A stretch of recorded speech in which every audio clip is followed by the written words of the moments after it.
ونفسي بتقوى الله وبطاعة رسول الله صلى الله عليه وصحبه وسلم.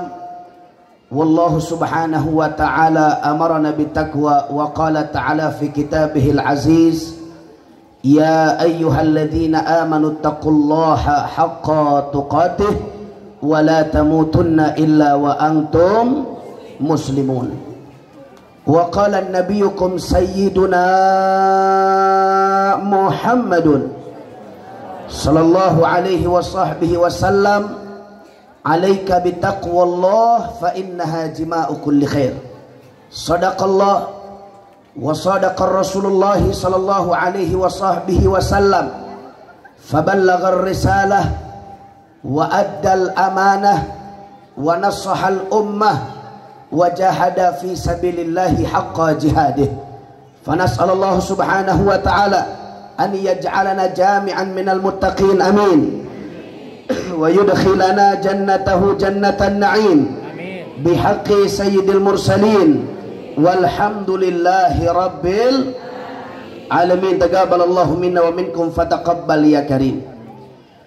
Kepada para alimil ulama, para kiai, para kesepuhan, para tokoh masyarakat dan juga aparatur pemerintah, wabil khusus yang sama kita cintai dan yang sama kita muliakan, seluruh dan segenap keluarga besar daripada almarhum al-maghfurlah Al-Ustadzul Mubarak Kiai Haji Yusuf Taujiri, yang tidak bisa saya sebutkan namanya satu persatu, terkhusus kepada Umi Hajah Lilis yang baru saja menyampaikan mutiara hikmahnya. Kita doakan mudah-mudahan beliau Allah berikan panjang umur, sehat walafiat.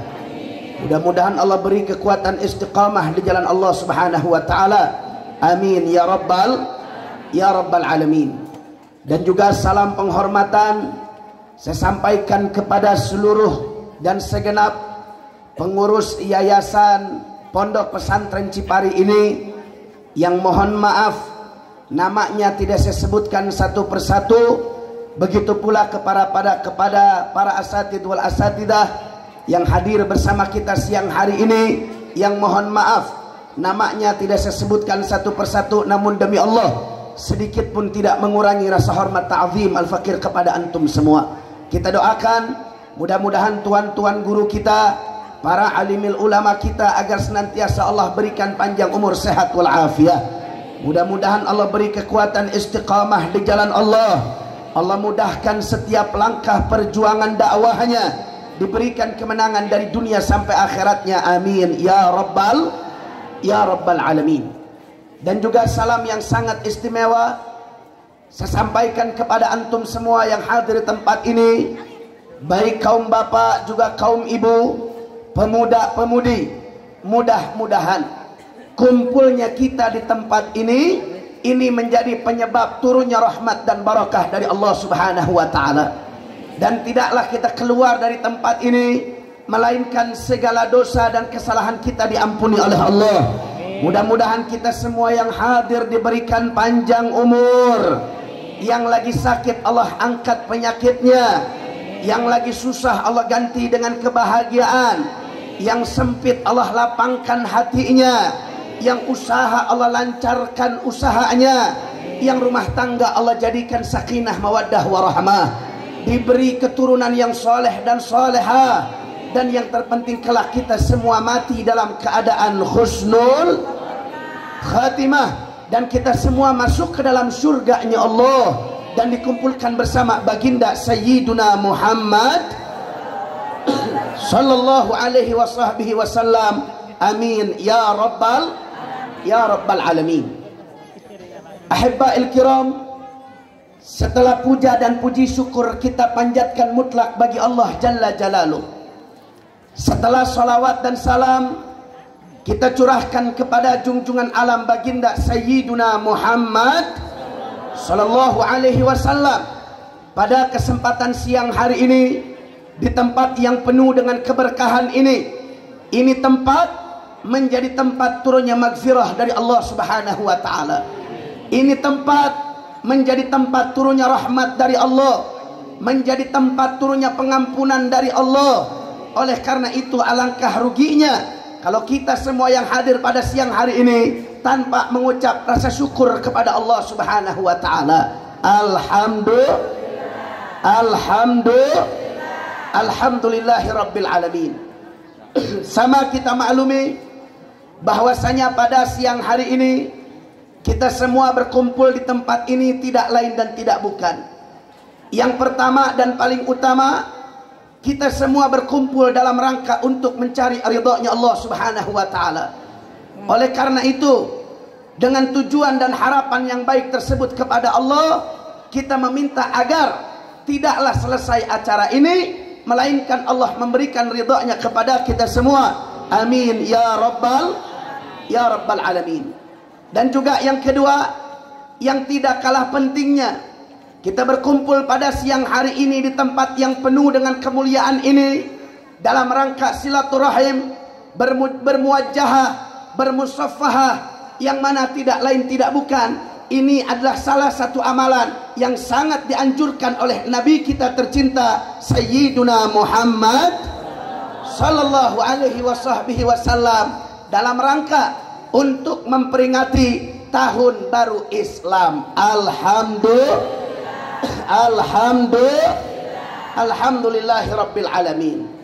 Nah, hibail kiram, berkaitan dengan tahun baru Islam, tahun baru Hijriyah, bahwasanya sudah sama kita tahu tahun Hijriyah tersebut, adanya tahun Islam tersebut diambil daripada sejarah hijrahnya Nabi Muhammad dari Mekah ke Madinah. Nah, cuman yang jadi pertanyaan, kadang-kadang masih banyak di antara kita yang menganggap kalau hijrahnya Nabi bulan Muharram. Akan tetapi tidak seperti itu. Nabi hijrah dari Mekah ke Madinah bulan apa, Bu? Bulan apa, Bu? Dari sekian ratusan ibu-ibu yang jawab cuma 10 orang ini. Ibu-ibu doyan ngaji nggak, Bu? Doyan ngaji? Alhamdulillah. Ngajinya kebanyakan ngobrol sih. Iya, Masya Allah, Bu. Jadi Nabi hijrah bulan apa? Rabiul Awal. Bulan apa? Muharram. Rabiul Awal. Bulan apa? Nabi hijrah bulan Rabiul Awal. Ya. Nah, yang jadi pertanyaan, kenapa hijriyah itu di bulan Muharram? Nah, karena Muharram sudah ma'ruf indal Arab. Nama Muharram itu sudah dikenal oleh bangsa Arab sebelum Nabi hijrah. Memang bulan Muharram digunakan oleh bangsa Arab sebagai tahun pertama bagi bangsa Arab. Nah, sehingga kenapa yaitu ada tahun Hijriyah diambilnya bulan Muharram, karena Nabi hijrah bulan Rabiul Awal, diambil titik nolnya yaitu pada bulan Muharram. Kira-kira jelas apa tidak? Jelas apa tidak? Tahun di mana Nabi hijrah, Muharram tersebut menjadi tanggal 1 Hijriyah bagi umat Islam. Alhamdulillahi rabbil alamin. Jadi sekali lagi Pak Bu, Nabi hijrah bulan apa? Bulan apa? Rabiul Awal. Nah, yang ingin saya sampaikan dalam kesempatan siang yang mulia ini, bahwa saya ingin mengutip dari salah satu kitab yang dikarang oleh Syekh Said Ramadan Al-Buti Syahidul Mihrab, yang beliau menulis kitab Al-Fiqhu Sirrah An-Nabawiyah. Beliau katakan dalam kitab tersebut bahwa ketika Nabi hijrah dari Mekah ke Madinah, ketika Nabi sampai di Madinah, disitulah Nabi Muhammad pertama kali mendirikan negara Islam pertama di dunia, saudara. Jadi nggak ada Islam, yaitu pertama kali negara Islam hadir saat Nabi hijrah dari Mekah ke Madinah. Kemudian yang menarik, beliau Syekh Said Ramadan Al-Buti mengatakan bahwa ketika Nabi mendirikan Islam tersebut, negara Islam tersebut, ada 3 pondasi yang diletakkan oleh Nabi, yang mana pondasi yang luar biasa, pondasi yang kuat, pondasi yang hebat. Dari 1400 tahun yang lalu itu pondasi Nabi tanam, sampai detik ini tidak ada satupun makhluk atau apapun itu yang sanggup untuk menghancurkan pondasi ini, saudara. Apa pondasi tersebut? Ada 3 pondasi yang dilakukan oleh Nabi ketika mendirikan negara Islam. Ada berapa? Ada berapa? Nah, saya mau ajak semuanya buat ngaji. Siap ngaji? Siap ngaji? Nah, urusan Bang Emoknya jangan lu diomongin ya. Kadang-kadang ibu-ibu begitu sih. Ngaji kelihatannya khusyuk banget. Ya. Lagi ngaji kelihatannya khusyuk. Ustadz ceramah, ibu-ibunya khusyuk. Padahal apa? Mikirin utang Bang Emok. Ayah nu kitu ayah. Ayah nu kitu ayah. Anu mana eta? Masya Allah. Bu masih doyan ngaji masih? Masih doyan duit riba juga masih? Ah yang benar. Masya Allah, mudah-mudahan terhindar dari riba semua, amin. Ya Rabbal Alamin. Ahibba'il kiram, ada berapa pondasi? Ada 3. Baik, yang pertama, Nabi Muhammad mendirikan negara Islam pertama. Yang pertama Nabi bangun bukan gedung DPR. Yang Nabi bangun bukan gedung MPR. Yang Nabi bangun bukan istana negara.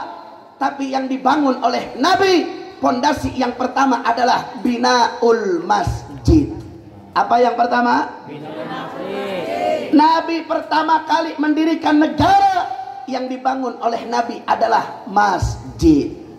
Nah, singkat cerita saudara, ketika saat itu yang pertama hijrah itu para sahabat Nabi duluan, disuruh duluan sama Rasulullah. Nabi belakangan bersama Sayyidina Abu Bakar As-Siddiq radhiyallahu taala anhu. Nah saudara, orang-orang Ansor, ibu tahu Ansor? Ibu tahu Ansor? Tahu. Suka dengar yaitu istilah Ansor? Iya. Suka dengar istilah Muhajirin? Iya. Apa itu maksudnya? Penolong. Yang disebut Muhajirin itu siapa? Yang berhijrah. Siapa? Yang berhijrah. Yang ikut hijrah bersama dari Mekah ke Madinah. Nah, kalau orang Ansor, mereka ahlu Madinah yang menyambut Nabi Muhammad beserta Muhajirin, yaitu hijrah ke Madinah. Betul? Nah saudara, ketika Nabi Muhammad sebelum sampai ke Madinah, orang Madinah khawatir. Sahabat-sahabat Nabi yang sudah sampai di Madinah khawatir, takut Nabi Muhammad gak sampai ke Madinah. Akhirnya mereka luar biasa, penuh kecemasan, penuh kekhawatiran, dan dicampur dengan rasa bahagia karena Nabi mau ke Madinah, saudara. Lalu apa yang terjadi? Ketika detik-detik Nabi Muhammad masuk kota Madinah, orang-orang Madinah nggak sabar. Mereka ada yang naik ke atas lotengnya, mereka ada yang naik ke atas pohon kurmanya. Mereka nggak sabar, pengen buru-buru lihat rombongan Nabi Muhammad. Singkat cerita, ketika ada satu sahabat yang di atas pohon kurma, dia melihat ada debu yang berteberangan di kejauhan matanya. Dia sudah pastikan bahwa itu adalah rombongan Rasulullah. Karena Pak Bu, di Arab itu padang pasir. Orang kalau jalan bergerombol itu kelihatan, walaupun jauh tapi kelihatan debu pasirnya berterbangan. Betul? Akhirnya yang di atas pohon dia sudah yakin kalau itu yang datang adalah Rasulullah. Akhirnya mereka memberikan kabar kepada penduduk Madinah, ya ahla Madinah, bersiap-siaplah kalian. Pujaan hati kita, kekasih kita Nabi Muhammad akan sampai ke kota Madinah. Akhirnya apa yang terjadi? Seluruh masyarakat Madinah yang sibuk dia tinggalkan kesibukannya, yang lagi bisnis dia tinggalkan bisnisnya. Perempuan-perempuan yang di dapur, yang di rumah, yang di kamar, mereka semua keluar memenuhi daripada jalan-jalan Madinah untuk menyambut kekasihnya yang mulia, baginda Nabi besar Muhammad. Ketika Nabi detik-detik masuk ke kota Madinah, akhirnya apa? Mereka penuh dengan rasa kebahagiaan, rasa cinta kepada Rasul. Sambil menyambut Nabi, mereka sambil melantunkan syair yang sering kita kenal dengan syair Tala'al Badru Alaina. Tala'al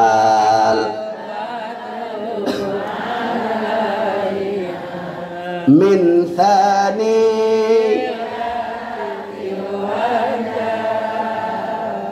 wajaba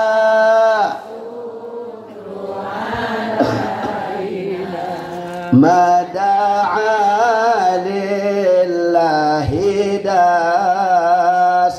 tala'al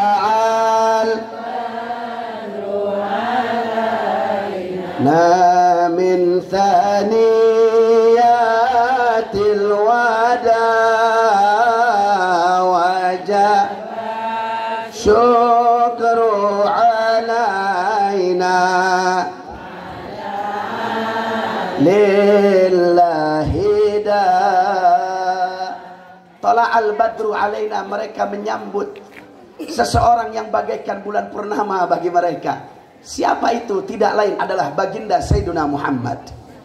Sehingga yang ingin saya garis bawahi Pak Bu, jangan sembarangan menggunakan syair Tala'al badru alaina kepada setiap orang. Paham ya? Karena syair Tala'al badru alaina itu yaitu yang diciptakan oleh penduduk Madinah untuk menyambut baginda Rasulullah. Sehingga kadang-kadang itu kita lihat banyak orang fasik disambut dengan Tala'al badru alaina, orang kafir disambut dengan Tala'al badru alaina. Bahkan beberapa waktu yang lalu viral saudara, salah satu ketua partai kafir masuk ke pesantren, dikasih sorban, disambut dengan Tala'al badru alaina. Betul apa tidak? Betul apa tidak? Hati-hati saudara, syair Tala'al badru alaina diciptakan untuk Rasulullah, untuk Nabi Muhammad, bukan untuk orang fasik, bukan untuk orang munafik, bukan untuk orang kafir. Orang yang melantunkan syair Tala'al badru alaina untuk orang fasik, untuk orang kafir, untuk orang munafik, maka mereka telah menistakan syair Tala'al badru alaina saudara. Betul apa tidak? Betul apa tidak? Makanya hati-hati Pak Bu ya. Gunakan syair Tala'al badru alaina untuk siapa? Untuk pewaris para nabi, untuk para ulama, para kiai, para habaib. Gunakan itu semua untuk mereka, karena hanya mereka sekarang yang pantas untuk disambut dengan syair Tala'al badru alaina. Jelas apa tidak? Jelas apa tidak? Singkat cerita, sampailah Nabi Muhammad di Madinah. Pak Bu, orang Madinah berebut, mereka pengen rumahnya disinggahi oleh Nabi Muhammad. Sahabat ribut, mereka berebut, mereka katakan, ya Rasul, sudah tinggal di rumah kami saja. Karena Nabi saat itu belum punya rumah di Madinah. Ya Rasul, tinggal saja di rumah kami. Sahabat yang lain, jangan ya Rasul, di rumah kami saja. Yang lain ribut, ratusan sahabat mereka ribut, pengen rumahnya disinggahi oleh Nabi Muhammad. Bagaimana tidak Bu Pak? Saya mau tanya, jangankan Rasulullah, kalau ada ulama nyampe ke kampung kita, pengen gak rumah kita dimampirin? Ada ulama nyampe kampung kita, pengen gak rumah kita disinggahi? Pengen saudara. Untuk apa? Litabarruk, untuk mengambil keberkahan ilmunya, mengambil keberkahan daripada ilmu yang mereka dapatkan. Wa kaifa, dan lalu bagaimana yang datang ke kampung kalian adalah Rasulullah? Bagaimana sekiranya yang datang ke kampung apa ini? Cipari. Bagaimana kalau kiranya Nabi Muhammad yang datang ke Cipari, saudara? Oh, luar biasa. Orang mana yang gak berebut pengen rumahnya disinggahi oleh Rasul? Betul apa tidak? Itulah yang terjadi. Itulah yang terjadi ketika penduduk Madinah didatangi oleh Nabi Muhammad. Luar biasa. Akhirnya singkat cerita apa yang terjadi?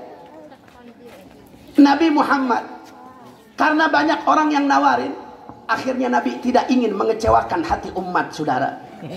Nabi nggak pengen kecewain hati umat. Lalu apa yang Nabi ambil kesimpulannya?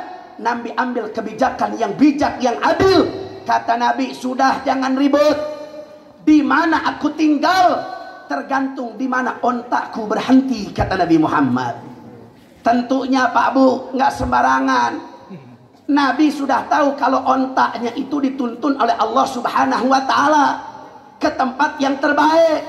Makanya Nabi udah nggak usah ribut orang Ansor. Saya tinggal di mana tergantung ontakku berhenti. Akhirnya Nabi Muhammad, yaitu ontaknya disuruh jalan, disuruh pergi. Nggak lama dari perkumpulan tersebut, ontaknya duduk di salah satu bidang tanah, yang tanah itu milik al-ghulamin al-yatimin, milik kedua anak yatim saudara. Pak Abu lihat bagaimana bijaksananya Rasulullah. Bagaimana adilnya Rasulullah? Karena beliau tidak ada satu orang pun yang bisa sama dengan beliau. Sosok pemimpin di atas pemimpin, raja di atas raja, presiden di atas presiden, hanya baginda Nabi besar Muhammad. Nabi nggak ingin kecewain umat. Andaikan satu saja, yaitu permintaan umat diikutin oleh Nabi Muhammad. Oh ya sudah, saya tinggal di rumah kamu saja.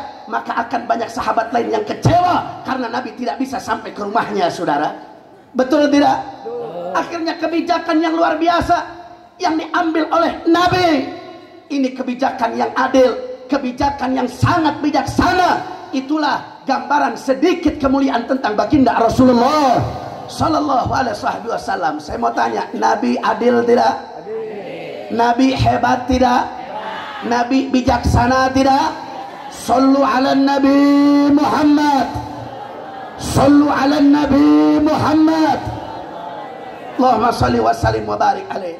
Singkat cerita, saudara, akhirnya ontaknya Nabi duduk di salah satu bidang tanah. Ditanya, ini tanah punya siapa? Ternyata tanah tersebut milik kedua anak yatim, yang mana itu harta satu-satunya warisan dari orang tuanya. Subhanallah, luar biasa. Akhirnya Nabi panggil, coba panggil ini anak yatim. Kemudian Nabi katakan, wahai anak yatim, aku akan tinggal di tempat ini ya, tapi setelah aku bayar, wahai anak yatim, aku akan bayar ini tanah, aku beli ini tanah. Lalu apa kata kedua anak yatim ini? Luar biasa, saudara. Beliau katakan, ya Rasulullah, ya Rasulullah, jangankan tanah ini ya Rasulullah, jiwaku, nyawaku, hartaku, aku rela berikan kepada engkau ya Rasulullah. Lihat, anak yatim yang dia tahu kadar kemuliaan baginda Nabi besar Muhammad daripada harta dunia, dia nggak hiraukan. Padahal dia butuh kepada itu tanah, saudara. Dia butuh kepada itu harta. Tapi dia tahu Nabi Muhammad lebih utama di atas segala-galanya, saudara. Akhirnya apa ya Rasul? Nggak usah kau bayar, aku berikan kepada kau cuma-cuma. Aku bangga, aku bahagia, aku ridho kalau tanah ini engkau yang akan tinggali ya Rasulullah. Alhamdulillah, alhamdulillah. Di zaman sekarang enggak, saudara. Zaman sekarang nggak begitu. Orang yang punya harta banyak nih pada anak yatim cuman punya tanah segitu doang. Orang zaman sekarang tanahnya hektaran, duitnya berlimpah, mobilnya mewah. Diajak untuk patungan, untuk syiar Islam, diajak datang proposal untuk masjid, pesantren, musola, majelis, ngasih 50.000 perak, saudara. Benar apa ente? Benar apa ente? Insya Allah, tapi giliran diajak dangdutan, oh 5 juta. Betul? Giliran dangdutan 10 juta. Betul tidak? Kacau nggak bu? Kacau nggak bu? Makanya hartanya nggak berkah, saudara. Tapi lihat ini anak yatim. Kita dipukul oleh ini anak yatim yang sangat luar biasa. Jangankan tanah wahai Nabi, jangankan tanah wahai Rasul, nyawaku akan aku berikan kepada engkau wahai Nabi Muhammad. Sallu ala Nabi Muhammad. Sallu ala Nabi Muhammad. Saya mau tanya, ini anak yatim hebat apa tidak? Ini anak yatim hebat apa tidak? Mudah-mudahan kita punya anak seperti itu, amin ya Rabbal. Tapi jangan yatimnya, solehnya, amin. Kalau pengen anak yatimnya, suami ibu mesti mati dulu. Insya Allah, mudah-mudahan solehnya seperti itu anak-anak kita, amin ya Rabbal. Singkat cerita, akhirnya tanah itu kata Nabi tetap, wahai anak yatim, aku tahu kau butuh kepada ini tanah, aku terima pemberian engkau, tapi tetap aku tidak akan bangun ini rumah sebelum aku bayar ini tanah, kata Nabi. Akhirnya dibayar oleh Nabi dengan beberapa dinar, saudara. Singkat cerita, setelah tanah dibayar, kemudian Nabi Muhammad mulai membangun rumahnya, saudara. Dikira rumah, ternyata yang dibangun oleh Nabi bukan rumah, ternyata adalah masjid. Subhanallah. Nabi setelah bayar itu tanah, Nabi kumpulkan batu sendiri, Nabi cari batu sendiri, Nabi susun batu sendiri dengan tangannya yang mulia, yang mana tidak ada tangan dari dunia sampai akhirat yang lebih mulia kecuali tangannya baginda Nabi besar Muhammad. Nabi nggak malu, Nabi nggak gengsi, enggak saudara. Nabi sosok pemimpin yang luar biasa, tapi nggak gengsi untuk ikut turun bersama masyarakat. Nabi nggak gengsi, nggak cuman modal perintah, tapi apapun yang Nabi perintahkan pasti Nabi Muhammad dulu yang melakukan pertama kali, saudara. Betul apa tidak? Nabi bikin masjid, Nabi nggak sibuk, ayo bantu saya bikin masjid. Ayo masyarakat, para sahabat, kita bareng-bareng bikin masjid. Ketika masjidnya dibangun oleh masyarakat, dia cuma duduk-duduk nyantai-nyantai, saudara. Nabi nggak begitu. Nabi kumpulkan batu sendiri. Sehingga apa? Itu membuat para sahabat kebingungan, saudara. Sahabat bingung ketika melihat Nabi sudah mulai membangun masjid. Nabi kumpulkan sendiri, Nabi susun sendiri. Mereka bisik-bisik tetangga satu sama lain, saudara. Mereka katakan, lihat, Rasul sudah mulai membangun, Rasul sudah memulai membangun. Lantas kita para sahabat cuma diam saja. Maka ini kekeliruan yang luar biasa, kata para sahabat. Lalu apa yang terjadi? Tanpa dikomandoi, tanpa diperintah, tanpa disuruh, mereka para sahabat dengan hatinya yang besar buru-buru untuk ikut membantu yaitu pembangunan masjid yang telah dibangun oleh baginda Nabi besar Muhammad Sallallahu alaihi wasallam. Apa hikmah yang bisa kita ambil, Pak Bu? Hikmah yang pertama, bahwa Nabi memberikan contoh kepada kita, karena hakikatnya kita semua adalah pemimpin bagi diri kita sendiri. Betul tidak? Betul tidak? Ini Nabi memberikan tanbih, peringatan untuk siapa? Satu, untuk para pejabat, para pemangku kekuasaan, para pemegang jabatan. Ini yang dicontohkan oleh Nabi. Sebelum kau memerintahkan sesuatu, kau dulu yang harus melaksanakan itu semua. Betul apa tidak? Betul apa tidak? Karena yang dibutuhkan masyarakat bukan janji, Pak. Betul. Yang dibutuhkan masyarakat bukan buayan, untayan kata-kata. Yang dibutuhkan oleh masyarakat adalah realisasi bukti daripada ucapan-ucapan kalian. Betul apa tidak? Betul apa tidak? Makanya lihat zaman sekarang, Pak Bu. Mereka para calon-calon pemimpin atau bahkan mereka yang ingin menjadi pemimpin lagi, mereka sibuk cari suara ke sana ke sini. Mereka sibuk pagi, siang, sore, malam kampanye ke sana ke sini, membuai kata-kata, membuai janji-janji. Tapi setelah jadi tidak ada satupun yang terrealisasi, saudara. Betul apa tidak? Saat kampanye sok paling cinta sama rakyat, saat kampanye nyebutin rakyat, udah jadi, padahal nggak kenal sama sekali sama rakyat, saudara. Betul apa tidak? Betul apa tidak? Makanya tiru Rasulullah. Lihat Nabi Muhammad. Nabi nggak perlu kampanye, Nabi nggak perlu pelihara suara, ternak suara, nggak perlu. Zaman sekarang kan ada peternakan suara, saudara. Betul nggak? Peternakan sekarang bukan kambing, ayam, sapi doang, ternak suara. Betul apa tidak? Nah itu terjadi. Nabi nggak perlu begitu.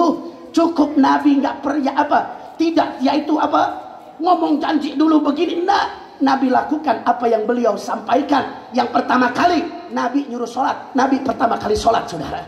Betul? Nabi nyuruh puasa, Nabi pertama kali puasa. Nabi nyuruh untuk kita ibadah, Nabi manusia yang paling taat beribadah.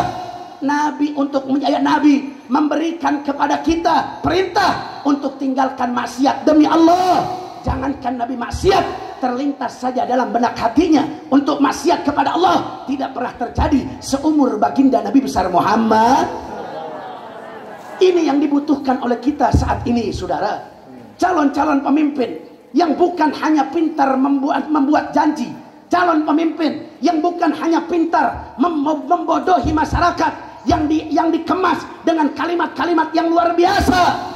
Kami sudah muak dengan itu. Yang kami butuhkan bukan janji kalian, tapi yang kami butuhkan adalah bukti realisasi daripada janji-janji kalian saat kampanye. Takbir, takbir. Sallu ala Nabi Muhammad. Sallu ala Nabi Muhammad. Allahumma shalli wa sallim wa barik alaih. Kira-kira sampai sini jelas tidak?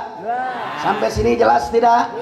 Kalau pemimpin yang seperti itu, seperti Nabi Muhammad, nggak perlu sibuk kampanye sana sini, nggak perlu sibuk ternak suara sana sini, nggak perlu. Rakyat tanpa diminta melihat sosoknya seperti itu, nggak usah kampanye, nggak usah disuruh, apalagi harus dibayar, nggak perlu, saudara. Betul?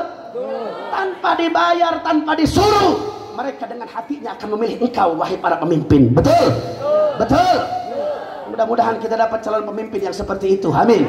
Ya Rabbal, ya Rabbal, ya Rabbal Alamin. Itu peringatan bagi para pejabat. Yang kedua, dari kisah ini kita lihat ada tanbih juga untuk para ulama, tanbih juga untuk para kiai, tanbih juga untuk para ajengan yang mereka dianggap kiai ajengan oleh masyarakat. Maka inilah yang diajarkan oleh Rasulullah, yang dicontohkan oleh Rasulullah, bahwa harusnya para ulama ketika mengajak masyarakat bersatu, kalian dulu yang harus pertama kali untuk bersatu. Betul tidak? Ini ulama ngomong bersatu, bersatu, bersatu, tapi dirinya dengan ulama yang lain masih apa? Ributan masalah amplop, saudara. Betul? Betul? Tanya yang begitu ada apa banyak? Ada apa banyak? Akhirnya masyarakatnya bingung. Tapi nyuruh bersatu, dianya nggak bersatu. Nyuruh bersama, dianya bercerai. Nyuruh bersama, dianya tidak mau untuk bersama di jalan Allah Subhanahu wa taala. Betul? Betul. Ini tanbih untuk para pejabat dan para ulama.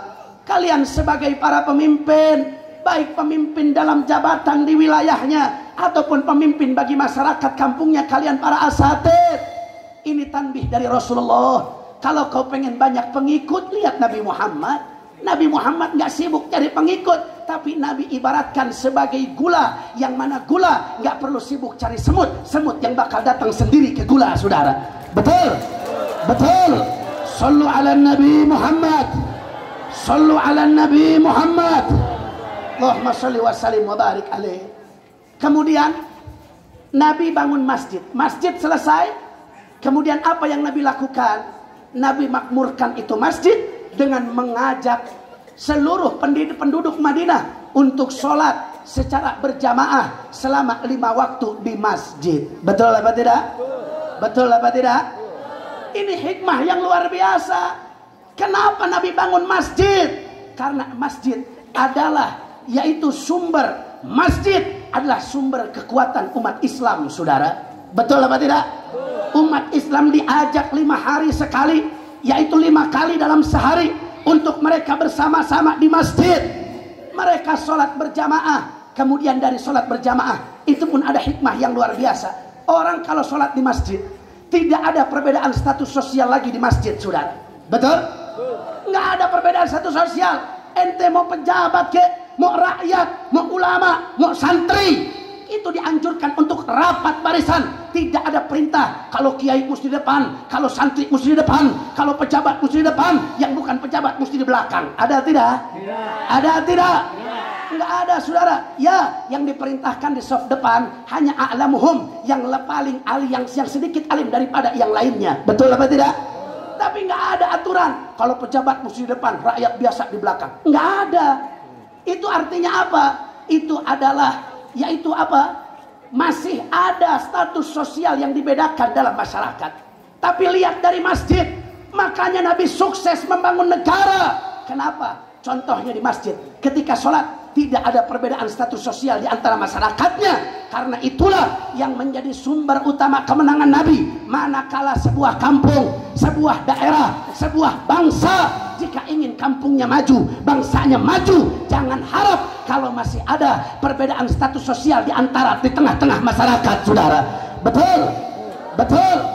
Itu yang terjadi lewat masjid. Nabi cerdas. Di masjid diajak bersatu. Bukan hanya bersatunya kita, namun jauh dan lebih dalam daripada itu. Nabi katakan, alaikum bil jamaah, fa inna yadallahi ma'al jamaah. Nabi katakan, bersatulah kalian, berjamaahlah kalian, bersama-samalah kalian, karena sesungguhnya dari kebersamaan kalian di situ ada pertolongan Allah Subhanahu. Kalau kampung Cipari ditolong sama Allah, menang apa tidak? Kampung Cipari ditolong sama Allah, berkah tidak? Berkah tidak? Apa gunanya sekarang kita berkumpul? Apa gunanya sekarang kita beramai-ramai? Apa gunanya kita banyak pengikut? Namun tanpa ada pertolongan dari Allah Subhanahu wa taala. Nabi paksa kita untuk bersatu, Nabi paksa kita untuk bersama. Bukan hanya bersama lewat zahiriah saja, tapi dari kebersamaan itu akan lahir pertolongan Allah Subhanahu wa taala. Kalau Allah sudah membersamai perkumpulan kita, kalau Allah sudah membersamai kehidupan kita, kalau Allah sudah bersama dengan kita, maka demi Allah tidak akan ada siapapun yang bisa mencoba-coba untuk mengganggu kehidupan kita dari dunia sampai akhirat, saudara. Betul apa tidak? Betul apa tidak? Nggak ada, saudara. Bangsa manapun kalau dapat pertolongan dari Allah, nggak akan ada siapapun yang bisa untuk melawan itu bangsa, karena di situ ada tangan Allah Subhanahu wa taala. Betul apa tidak? Betul apa tidak? Namun apa jadinya? Apa gunanya ketika kita hanya bersama secara zahiriah, namun hati kita saling bertabrakan satu sama lain? Ya, kita di mana-mana sering kumpul bersama, tapi sadarkah kalian, engkau kumpul hanya seperti itu saja? Engkau kumpul tanpa dengan hati kalian. Kita lihat di mana-mana umat Islam kumpul, namun hatinya mereka saling bertabrakan satu sama lain. Maka itu tidak akan pernah melahirkan, yaitu pertolongan dari Allah Subhanahu wa taala. Betul tidak? Yang kita butuhkan bukan hanya berkumpul fisik, saudara. Kita nggak butuh hanya kumpul fisik. Maksud lebih dalam, maksud lebih eksplisit yang dikatakan oleh Nabi bersama adalah bersama hati kalian. Hati kalian yang menyatu, hati kalian yang bersama. Ada satu umat Islam yang lapar, kita harus merasakan lapar. Umat Islam kenyang, kita mesti kenyang. Umat Islam kena musibah, kita pun harus sama-sama, yaitu ikut di dalam musibah tersebut. Betul apa tidak? Betul apa tidak? Itu yang dianjurkan oleh Nabi. Bukan banyaknya perkumpulan, bukan ramainya kumpulan, tapi hatinya bertabrakan satu sama lain. Nabi tidak butuh yang seperti itu. Jelas apa tidak? Jelas apa tidak? Makanya saya mau tanya semua umat Islam, siap bersatu? Kurang kompak, siap bersatu? Siap bersatu? Siap rapatkan barisan? Sallu ala Nabi Muhammad. Nabi bangun masjid tujuannya untuk itu, saudara. Membangun persatuan ummah lewat masjid. Makanya Pak Bu, masjid itu bagaikan ikan, bagaikan bagi umat Islam, bagaikan ikan dan air, saudara. Umat ikan tanpa air, maka ikan tidak akan pernah hidup. Begitu pula umat Islam, ketika umat Islam kehilangan masjid, maka mereka akan mati keimanannya kepada Allah Subhanahu wa taala. Betul apa tidak? Makanya saya mau tanya Pak Bu, siap ramaikan masjid? Siap ramaikan masjid? Sallu ala Nabi Muhammad. Bapak-bapak wajibnya afdolnya di masjid. Kalau ibu-ibu di mana? Ibu-ibu paling afdol di rumah. Tapi boleh nggak ke masjid? Boleh. Boleh nggak ke masjid? Boleh, nggak ada yang larang, betul. Tapi seafdol-afdolnya perempuan, mereka yang sholat di dalam rumah, betul? Lalu kewajiban ibu-ibu bagaimana? Suruh suaminya ke masjid. Benar nggak Bu? Benar nggak Bu? Ini kadang-kadang enggak. Istrinya masa bodoh, lakinya masa berharap anak soleh. Di mana soleh? Nah, saudara. Betul? Kalau pengen anak soleh, emak bapaknya mesti nyontoin yang soleh. Betul? Ini jangan berharap anak soleh, emak bapaknya tidak menjadi contoh bagi anak-anaknya. Al-bait, madrasatul ula, rumah tangga itu adalah, yaitu apa? Madrasah pertama bagi anak-anak kita di rumah. Sebelum dia kenal MTS, sebelum dia kenal sanawiyah, sebelum dia kenal aliyah, sebelum dia kenal perguruan tinggi, yaitu pendidikan madrasah pertama bagi anak adalah kalian, rumah tangga kalian, emak bapaknya yang harus menjadi madrasah bagi anak-anaknya. Betul apa tidak? Betul apa tidak? Sholat berjamaah di masjid ini luar biasa, Pak.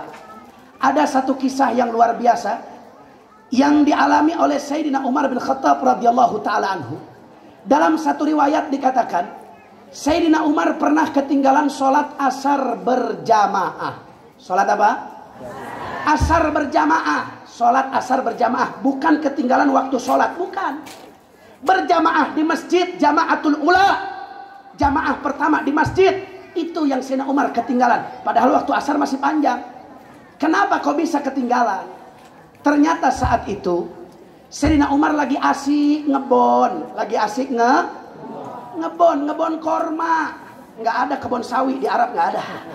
Kebon korma. Nabi lagi, Sayyidina Umar lagi asik ngurus kebon korma, sampai-sampai nggak sadar kalau waktu asar masuk, azan dikumandangkan dan sholat asar berjamaah di masjid sudah selesai. Subhanallah. Lalu apa? Ketika sadar Sayyidina Umar bahwa sholat asar telah selesai, beliau sadar, kemudian beliau mengatakan, Innalillah, innalillah. Musibah bagi aku, kata Sayyidina Umar. Aku ketinggalan sholat asar berjamaah hanya gara-gara kebun ini.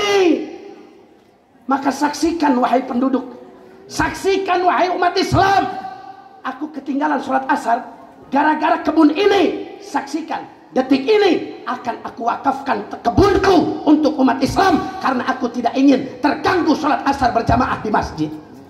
Subhanallah. Ayah nuk itu di dia. Hah? Ayah apa tuh ayah?